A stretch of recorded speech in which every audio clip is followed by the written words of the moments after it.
And I'm here with Dr. Dyson. I appreciate it. This is definitely a Motown Maurice exclusive, and I appreciate you being a part of this exclusive. Well, since I'm from the Motown, it's good I'm calling at the Motown, brother. All right. I love Bill Cosby, and I love the comments you made. Mm-hmm. All of the comments you made a lot of sense. Yes, sir. And if I could just ask you, has he responded? Because I know in the past, Bill Cosby has responded to Eddie Murphy about things. And the people need to see that the jellos and the button pop. Yeah, he did. He gave me the finger. Really? When I first saw him, we spotted him in a picture, plate glass window in New York.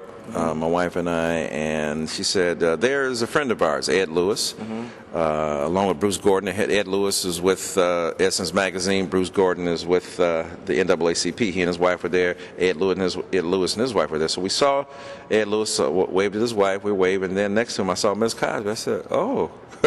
Waved at her. It's that nervous wave.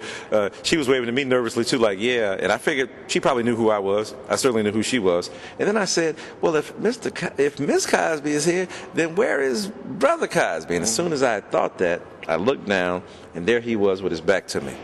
So he turned his head halfway after they obviously told him it was Michael Eric Dyson, and he did like this. Wow. Now, this is from the man who's worried about young black people being corrupted by the N-word and consumer culture that he helped perpetuate, and by cursing. And then he gave me the finger. The next morning, but I'll tell you how the Lord works, brother. The next morning on the train, because right then, I'm from the school, never let them see you sweat. I was like, thank you.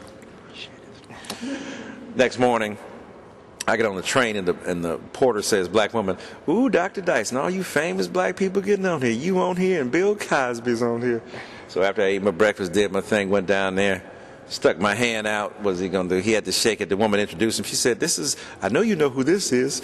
Michael Eric Dyson, he's a famous author, and I make my children read all of his books. Wow. I said, boy, you're killing me. So long story short, he sat down. He said, you, sir, are not an honest person, and I don't trust you. I asked him why. He was claiming that I was being dishonest about the way in which responsibility is critical. I said, responsibility is important, Mr. Cosby, but it's not the only factor we have to talk about. I said, it's not that I'm dishonest. I'm probably too honest for you. I said, as a well-known black person, I know what that means, and you're far more well-known. And I said, sometimes you don't hear the truth because people don't want to tell you the truth. I said, but I'm coming at you with both barrels blazing, and I'm trying to tell the truth about what I know and best as I see. And we talked a half hour on the train. We went up to the train station, talked another half hour.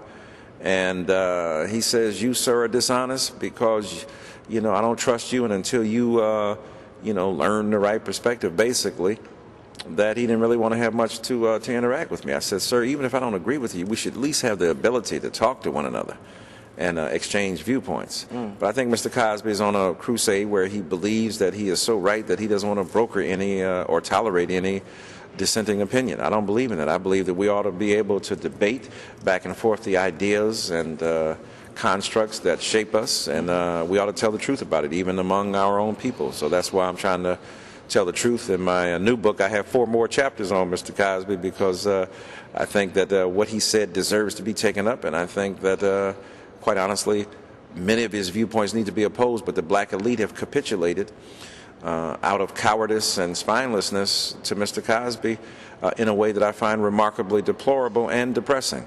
Not that he didn't have any good points, but in the context within which he stated them, they only reinforced the blur of stereotypes that came rushing in his head, on his tongue, that many white Americans feel comforted by because he's saying what they already believe anyway. Well, that was well said, and we greatly appreciate you. Thank you very much. We know you're tired. It's all right, brother. Never too tired for people like you. Well, we're definitely honored to have you here with us. All right, my brother. This is a Motown Maurice Production exclusive with the world-renowned, politically acclaimed, intellectually exclusive himself. Wow. Thank you, Michael, brother. What's happening? Ladies and gentlemen, thank you very much. It's the man right here, brother. He's going to bring the high top fade back. You heard? Like that.